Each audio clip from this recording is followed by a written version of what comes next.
ইকতিজা হাসান এই সময়ের বাংলাদেশের একজন লিপ্ত লেখক তথা সাহিত্যকর্মী।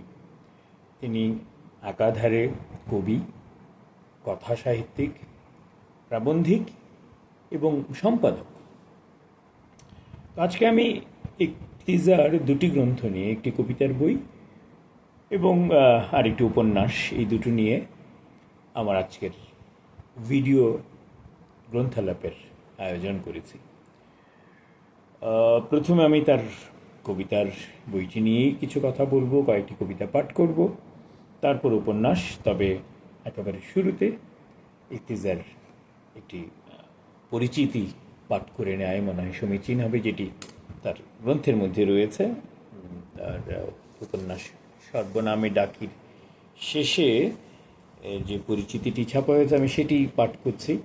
তার আগে ইকতিজার একটি ছবিও দেখিয়ে নিচ্ছি। ইকতিজার প্রতিকৃতি, এটি ছাপা হয়েছে আলোকচিত্র। এখানে লেখা আছে, ইকতিজা হাসান জন্ম 1 ডিসেম্বর, পৈতৃক নিবাস বরিশাল সদর উপজেলার চরবাড়িয়া ইউনিয়নে। ঢাকা বিশ্ববিদ্যালয় থেকে সমাজবিজ্ঞানে স্নাতকোত্তর, মাসিক বিবিধ পত্রিকা সম্পাদক, আমি আগেই বলেছি, ফ্রিল্যান্স গবেষক। প্রকাশিত কাব্যগ্রন্থ মাটি লগ্ন ঘুম 2008, অনপেক্ষ রসুনের ঝাঁঝ 2011, অনেক রেখার একটি পাতা 2018, নদী শাসন ভালো লাগে না 2024, গল্পগ্রন্থ দরগাতলার বটগাছ 2014, নাচন মহল 2023। এছাড়া অনুদিত প্রবন্ধ গ্রন্থ রয়েছে তার একটি, ফ্রয়েড, আধুনিকতা, উত্তর ঔপনিবেশিক সন্ত্রাস ও অন্যান্য প্রবন্ধ, প্রকাশিত হয়েছে 2023 সালে। অনুদিত প্রবন্ধের কথা তো বললামই। সাক্ষাৎকার, তার একটি সাক্ষাৎকার গ্রন্থ রয়েছে যেটি মাসরুর আরিফিনের সাক্ষাৎকার তিনি নিয়েছিলেন। বইটির নাম মানবতাবাদী সাহিত্যের বিপক্ষে, মাসরুর আরিফিন ইকতিজা হাসানের সঙ্গে আলাপ। এটি প্রকাশিত হয়েছে কথা প্রকাশ থেকে 2023 সালে। এছাড়া তিনি অনিয়মিত লিটল ম্যাগ প্রান্তস্বরের সম্পাদক। তো সংক্ষেপে ইকতিজার এই হলো পরিচয়। আমি এবার তার যে কবিতার বই মেধাবিনীর দিকে, সেটি থেকে কয়েকটি কবিতা পাঠ করি। এই বইটি প্রকাশিত হয়েছে সম্ভবত এবছরে ফেব্রুয়ারিতে প্রকাশিত হয়েছে নারায়ণগঞ্জের লাল পিঁপড়া প্রকাশন থেকে। এর প্রচ্ছদ করেছেন ইকতিজা নিজেই এবং উৎসর্গ সেই মেধাবিনীকে, যার নাম তিনি নেন না, শুধু একটি শব্দ ব্যবহার করে বলেছেন মেধাবিনীকে। তাহলে পড়া যাক মেধাবিনীর দিকে কাব্যগ্রন্থ থেকে ইকতিজার একটি কবিতা। শুরুর কবিতাটি আমার কাছে বেশ আকর্ষণীয় মনে হয়েছে। 2018 সালে লেখা। ভাগ হয়ে যাচ্ছি, দ্বি থেকে ত্রি, অতঃপর অসংখ্য, খণ্ড বিখণ্ড হয়ে আমার ভেতরে হারিয়ে ফেলছি আমার একক। ভগ্নাংশগুলো জড়ো করে এক নির্মিত আমার সাথে দাবা খেলতে থাকি। সাদা মন্ত্রীর গোপন কলাকৌশল সমূহ কালো মন্ত্রী জানে, কালো মন্ত্রীরটা জানে সাদা। এই এক দুরভিসন্ধির মধ্যে ঘন বৃষ্টির মতো খেলি, আড়াই চলে ঘোড়ার হুঙ্কারে নিজেকে খাই। গোপন টিকা ও টিপ্পনী সমূহ মেলে ধরি তোমার বরাবর। তুমি সাদা মন্ত্রী, তুমি কালো মন্ত্রী, আমি সিপাহী মাত্র। তোমার মুখপানে চেয়ে বৃষ্টি পড়ার মতো ভাগ হয়ে যাই। মম ভেতরে সাদা মন্ত্রী আর কালো মন্ত্রীর দল, দুই ভাগে বহুভাগ হয়ে মুখোমুখি দাঁড়িয়ে থাকে। এরপর বাসনা ফুলের ঘ্রাণ। আমার দেহ ফুলের বাসনা ছড়িয়ে পড়েছে, তুমি তাকে প্রস্ফুটিত হতে দিও। তোমাকে বিবশ করে সে ফুটুক নিম সকালে, তাকে তুলে নিও সকল সংবেদন সহ। আনখ চুল গুল্ম লতার মতো কেঁপে উঠে এক লতার শরীরে অঙ্গাঙ্গি মিশে যেও হে তোমার সকল ঘ্রাণ সমূহ। বাসনা ফুলের ঘ্রাণ চিরকাল সবার আগে ছড়ায়, আমরা রাষ্ট্র হয়ে যাব, একে অন্যের ভিতর প্রচারিত হতে হতে নিঃস্ব হয়ে যাব। আমরা ফুরিয়ে গেলে আমাদের রোপিত প্রেম থেকে যে চারা গাছ জন্মাবে তাকে তুমি কদম নামে ডেকো, তাকে তুমি বাসনার ফুল রূপে চেনো। ছড়িয়ে দিও আমাদের সকল নিষ্পত্তিহীন কামনা সমূহে, যে কামনা সমগ্র পরস্পরের দিকে ছুটে গিয়েও এক জংশনে কোনোদিন মিলিত হতে পারেনি। তার দুঃখ সমূহকে তুমি পোষা বিড়ালের মতো বুকে জড়িয়ে রেখো। দিগন্ত থেকে ছুটে আসবে মিউ মিউ ডাক, দুঃখ বোধের স্বরলিপির মতো পোষা বিড়াল, তার মিহি ডাকের মতো বাসনা ফুল। আরেকটি কবিতা, কবিতার শিরোনাম পাতার গল্প ও মহাকালের ইচ্ছা। একটি চৌচির পাতার গল্পের মুখোমুখি একটি সবুজ পাতার গল্পকে বসিয়ে দিলাম। তার অস্বীকার করল শব্দ ও শব্দহীনতার বর্ণমালা। এই পটভূমি জুড়ে তখন মহাকাল অস্থির হয়ে উঠল। চৌচির পাতার গল্পকে ঊনগল্প ভাবছে সবুজ পাতা, সবুজ পাতার গল্প দুর্বোধ্য ঠেকছে চৌচির পাতার কাছে। এই দৃশ্যের মাঝখানে দাঁড়িয়ে থাকি আমি। আমার কোনো গল্প নাই, শাসন বানান লিখতে গিয়ে শুধু আমার বুকটা কেঁপে ওঠে। মেধাবিনী শব্দে আমি স্রেফ হেসে যেতে থাকি। এত সব অনুষঙ্গ নিয়ে চৌচির পাতাটি তার নিয়তি মেনে আরও ঘনীভূত ও কেন্দ্রীভূত হয়। চৌচির পাতার শব্দ বাক্য মুখ থুবড়ে পড়ে সবুজ পাতার নৈশব্দে।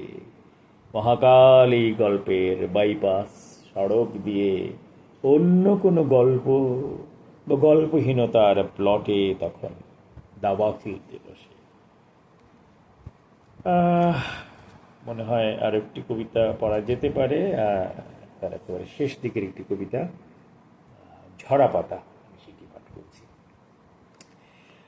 ঝরা পাতা নিয়ে নতুন করে কী বা লেখা যেতে পারে? ঝরা পাতাকে ঝরতে দেখা ছাড়া কোনো কথা তো আর নাই। পত্র ঝরার দিন নিয়ে আসে দীর্ঘ বাক্যের গল্প, নিয়ে আসে না ফুরানো উপাখ্যান। একটি ফোটা ফুল কথা বলতে চেয়েছিল, তারপর সে তবু ঝরে পড়েছিল। আজ ঝরা পাতা কারো গল্প হয়ে গেছে, না লেখা গল্প, না বলা গল্প, অনুচ্চারিত শ্বাসে শ্বাসে প্রবাহিত গল্প। তাতে কিছু হেমন্তের বাতাস আছে, গাংচিল আছে, আছে দূরের কুয়াশা। তার ভেতরে প্রাজ্ঞতা জমা আছে। সে আজ জানে মানুষ কত নির্লিপ্ততায় নিজের প্রয়োজনে আসে, তারপর কত অবলীলায় দুমড়ে দিয়ে চলে যায়। পত্র ঝরে, পত্র মোচে বৃক্ষের উঁচু কাণ্ড থেকে। সবার অলক্ষ্যে একটি ঝরা পাতা নিজের ভেতরে দীর্ঘ সময় নিয়ে ঝরে পড়তে থাকে। রূপকথার পাতার মতো সে ঝরে, বাতাসে চক্রাকার ঘুরে লক্ষ্যহীন বৃত্তের ব্যাসার্ধ বিশিষ্ট এক অশেষ পরিণতি তার ঝরে পড়া ফুরায় না। চিরকাল ঝরা পাতাই থাকে। তাকে নিয়ে আমি আর কিছুই লিখব না। তিনি কিছুই লিখবেন না ব্রত করেছেন, কিন্তু এই ব্রতের ভেতর দিয়েই, এই না লেখার মধ্যে দিয়েই অনেক কিছু লিখে দিয়েছেন, অনেক কিছু বলে দিয়েছেন এই সময়ে, এই সমাজের, এই স্বদেশের, এই মানুষের, এই রাষ্ট্রের, এই পৃথিবীর কথা। এই জন্যই তার কবিতাকে আমি মেধাবী কবিতাই শিরোনাম দিতে চাই, যদিও তিনি আরেক মেধাবিনীকে উদ্দেশ্য করে লিখেছেন, নিজেও এক মেধাবী কবিতার। আর তার যে উপন্যাসটির কথা বলছিলাম, যেটির নাম সর্বনামে ডাকি। সর্বনাম বাংলা ব্যাকরণে সর্বনাম হতে পারে, আবার এর যে আক্ষরিক অর্থ সবার নামে, তাও হতে পারে। এর প্রচ্ছদের ফ্ল্যাপে তিনি যে ছোট্ট করে তিনি বা আর যে কেউ হোক কোনো ফ্ল্যাপ লেখক যেটি লিখেছেন, আমি মনে করি সেটি পাঠ করলেই বইটির ভেতরের সারবস্তু সম্পর্কে আমাদের একটা ধারণা হবে পাঠকদের। তিনি লিখেছেন বা ফ্ল্যাপে লেখা আছে, প্রেম, সম্পর্ক, পরকীয়া, দাম্পত্যের টানাপোড়েন। এই উপন্যাস একাধারে ব্যক্তিগত আবার রাজনৈতিকও। 2018 সালের কোটা সংস্কার আন্দোলনের উত্তাল দিনগুলোতে দাঁড়িয়ে গড়ে ওঠা এক ভিন্ন মাত্রার গল্প এটি, যেখানে ক্যাম্পাস রাজনীতি মিশে গেছে জাতীয় রাজনীতির মারপ্যাঁচে, ব্যক্তিগত সম্পর্কের টানাপোড়েন মিশে গেছে বৃহত্তর সামাজিক বাস্তবতায়, শৈশবের স্মৃতি, স্বপ্ন, আকাঙ্ক্ষা, জীবনযুদ্ধ আর হৃদয়ের অতল গহীন থেকে উঠে আসা অনুভূতির সূক্ষ্ম কারসাজি, সব মিলিয়ে সর্বনামে ডাকি হয়ে উঠেছে জীবনেরই প্রতিচ্ছবি। জীবন যেমন এক নামে ধরা যায় না, এই উপন্যাসও তেমনি বহুমাত্রিক। শেষ পর্যন্ত পাঠকের হাতেই রয়ে যায় সিদ্ধান্ত, এই গল্পের প্রকৃত রং ঠিক কী। এটি গত বছর প্রকাশিত হয়েছে গ্রন্থিক প্রকাশন থেকে। এর উৎসর্গ তিনি লিখেছেন উৎসর্গ পাতায়, জাদুকরী গদ্যের রূপকার, আমার প্রিয় মানুষ ও প্রিয় কবি ও ঔপন্যাসিক অনুবাদক মাসরুর আরেফিন। বেশ যোগ্য ব্যক্তির হাতেই তিনি তার বইটি তুলে দিয়েছেন। এটি প্রেমের উপন্যাস, স্মৃতিকাতরতার উপন্যাস, আবার এই সময়ের সমাজ বাস্তবতা, রাজনীতি, জাতীয় বৈশ্বিক রাজনীতির ভেতরে বাস করা মানুষের অসহায়তা, অস্থিরতা, স্বপ্ন, আকাঙ্ক্ষা, স্বপ্নহীনতা, সব কিছুরই গল্প তিনি বলেন। এবং এটি ছোট্ট করে তিনি একটি প্রারম্ভিকও রচনা করেন, যেখানে তিনি উল্লেখ করেন যে 2018 সালের কোটা সংস্কার আন্দোলনের পরে এই উপন্যাস লিখি। প্রেম সম্পর্ক, পরকীয়া, দাম্পত্য, শৈশব, স্বপ্ন, আকাঙ্ক্ষা, ক্যাম্পাস রাজনীতি, জাতীয় রাজনীতি, অর্থাৎ জীবনের ধরা ও অধরা নানা অধ্যায় উপাধ্যায় এই উপন্যাসের বিষয়বস্তু হিসেবে এসেছে। জীবন আর উপন্যাস মূলত সমার্থক। জীবনকে যেমন কোনো একক শিরোনামে আটকানো যায় না, উপন্যাসে তেমনি একক কোনো নামে ধরা যায় না। তবে কোনো একটি নাম থাকার রেওয়াজ, সেই রেওয়াজ মেনে উপন্যাসটির নাম দিয়েছি ডাকি সর্বনামে বা সর্বনামে ডাকি। যেহেতু এই উপন্যাসে সকল রাষ্ট্রীয় তথা রাজনৈতিক মারপ্যাঁচের মধ্যেও কাহিনীর মূলে অন্তঃসলীলা স্রোতের মতো বহমান মানব মানবীর হৃদয়ের অব্যাখ্যাত আবেগের সূক্ষ্ম কারসাজি, যাকে আমরা প্রেম নামে চিনি, তাই এমন নামকরণকে যথাযথ মনে করেছি। আমার এই মনে করা যথাযথ হয়েছে কিনা তার সিদ্ধান্ত শেষ পর্যন্ত দেবেন পাঠক। পাঠকের সিদ্ধান্তই চূড়ান্ত। আমি মনে করি উপন্যাসটির পাঠ করে পাঠক লেখকের সঙ্গে কার্যত অনুভব করবেন, লেখকের যে আবেগ, যে অনুভূতি, লেখকের যে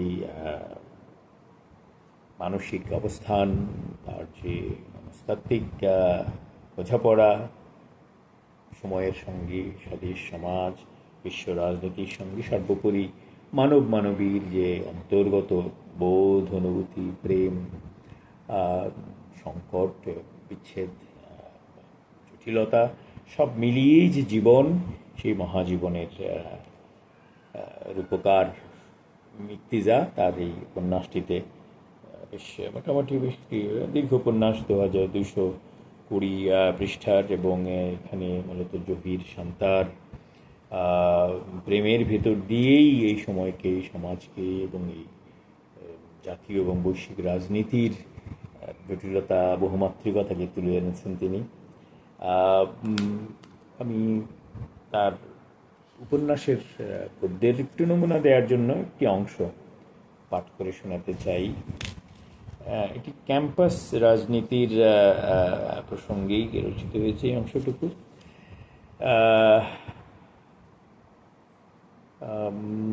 হ্যাঁ, তিনি বলছেন, আমি মরে গিয়ে তারার দেশে আসছি, কিন্তু তারার দেশে এসেও আমি ভুলতে পারি না সেই দিনের কথা, যেদিন বহিরাগত খোকন আমাকে গুলি করে মেরে ফেলেছিল। আমার বালিশের নিচু অস্ত্র ছিল, কিন্তু এইভাবে যে হল দখল হবে, কারো সাহস হবে অত সকালে আমার রুমে ঢোকার, সেই কল্পনা ঘুণাক্ষরেও করি নাই। গেটে যারা হল পাহারায় ছিল তারাও টের পায়নি।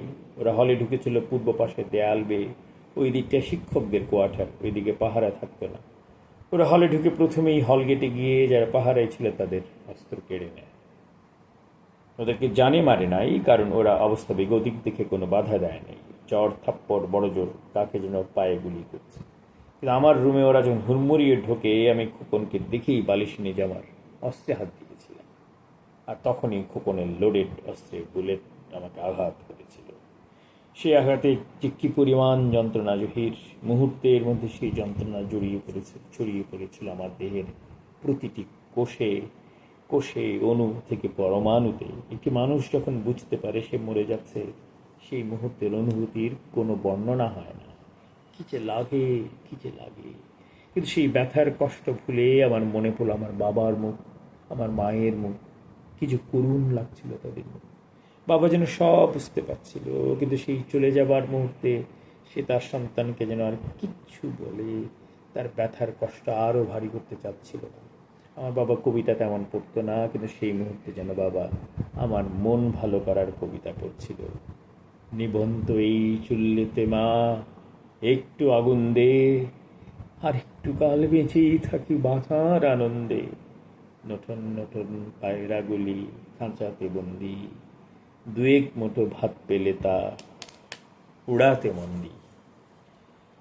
এভাবেই শেষ হয় ইফতিজার উপন্যাস সর্বনামে ডাকি। আমি এই গ্রন্থটির বহুল প্রচার প্রত্যাশা করি। আর এই বইয়ের দু একটি তথ্যর মধ্যে রয়েছে, আগেই বলেছি গত বছর প্রকাশিত হয়েছে, এটি প্রকাশক গ্রন্থিক।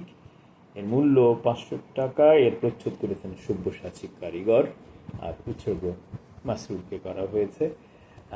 তো এই আমার আজকের ভিডিও গ্রন্থালাপের আয়োজন। ইফতিজার দুটি বই, একটি কবিতা মেধাবিনীর দিকে আর একটি উপন্যাস সর্বনামী ডাকি, এই দুটিকে কেন্দ্র করে আশা করি পাঠকরা এই গ্রন্থ দুটি সংগ্রহ করে পাঠ করবেন। আমি ইফতিজার আরও দীর্ঘ, সক্রিয় এবং সৃজনশীল জীবন প্রত্যাশা করি, কামনা করি, এবং তার কাছ থেকে এরকম আরও বেশ কিছু মূল্যবান কবিতা, গদ্য এবং মননশীল রচনার প্রত্যাশায় থাকলাম। শুভকামনা ইফতিজা। ধন্যবাদ প্রিয় পাঠক শ্রোতারা।